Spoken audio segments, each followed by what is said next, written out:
देर से ही सही लेकिन मुझे अक्ल आ गई जब मैंने जाना कि मेरे चेहरे पर रंगत लाते लाते मेरे पिता के चेहरे पर झुर्रियाँ आ गई। नमस्ते दोस्तों, मैं हूँ रश्मि ठाकुर। एक छोटी सी कहानी बेटे और पिता की। उसकी माताजी का कुछ समय पहले देहांत हो गया था। बेटा जॉब के चलते दूसरे शहर रहता था और छुट्टियों के चलते होम टाउन आता था। जब भी वो होम टाउन आता था उसका एक रूटीन था कि पिताजी को डिनर के लिए 5 स्टार रेस्टोरेंट ले जाता था। इस बार भी पिता आया और बढ़िया सा डिनर जो है वो प्लान किया। पिताजी हर बार की तरह कि नहीं बेटा घर पर ही खाएंगे। बेटा उन्हें कार में बिठा करके लेकर गया। लॉन्ग ड्राइव का उनको आनंद दिया और रेस्टोरेंट ले गया। और वो बहुत बुजुर्ग हो चले थे, उनके हाथ पैर कांपते थे, शरीर कांपता था। जब मेन्यू आया तो उन्होंने कार्ड उठाया, उनके हाथ कांप रहे थे। आसपास जो लोग बैठे थे वो धीरे धीरे हंस रहे थे कि ये क्या हो रहा है।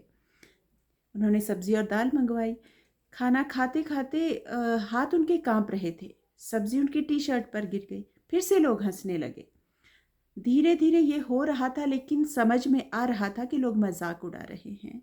उसे लगा कि पिताजी को खाने में दिक्कत हो रही है तो अपने हाथ से खिलाया। फिर डेजर्ट में आइसक्रीम मंगवाई, आइसक्रीम खिलाई। फिर वो उन्हें वॉशरूम में ले गया। जेब से कंघी निकाली, कंघी की और कपड़े पे जहाँ जहाँ दाग लगे थे उन्हें क्लीन किया। उसके बाद फिर से उन्हें नीट एंड क्लीन करके फिर से तैयार करके बाहर लाया। ये फैमिलीज जो थी बड़े गौर से उस लड़के को देख रही थी और बुजुर्ग को भी बड़े ध्यान से देख रही थी।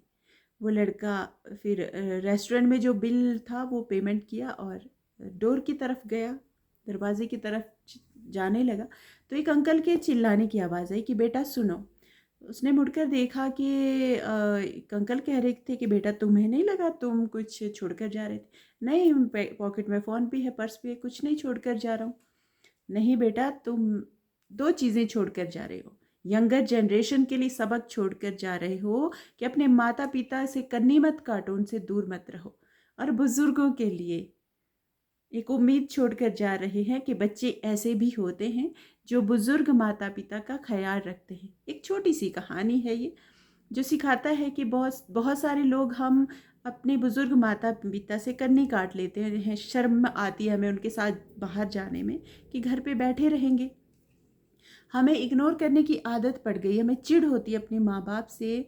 लेकिन हम भूल जाते हैं कि जब हम छोटे थे हम खाना खाते थे, कई बार शर्ट गंदी कर देते थे, मुंह गंदा हो जाता था, लेकिन वो डांटते नहीं थे, मारते नहीं थे। उतने ही प्रेम से और अच्छे से चाव से खाना हमें खिलाते थे।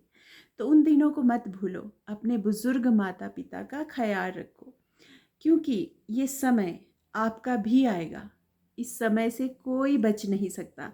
बूढ़ा एक दिन सबको होना है। एक बार फिर से वही बात कहती हूँ कि आप सबके प्यार के साथ, अपनों के साथ कुछ कर दिखाओ ऐसा कि दुनिया करना चाहे आपके जैसा। ये कहानी आपको अच्छी लगी हो तो जुड़े रहिए मोटिवेशनल वीडियोस के लिए मेरे साथ। तो चलिए कुछ अच्छा सुनते हैं।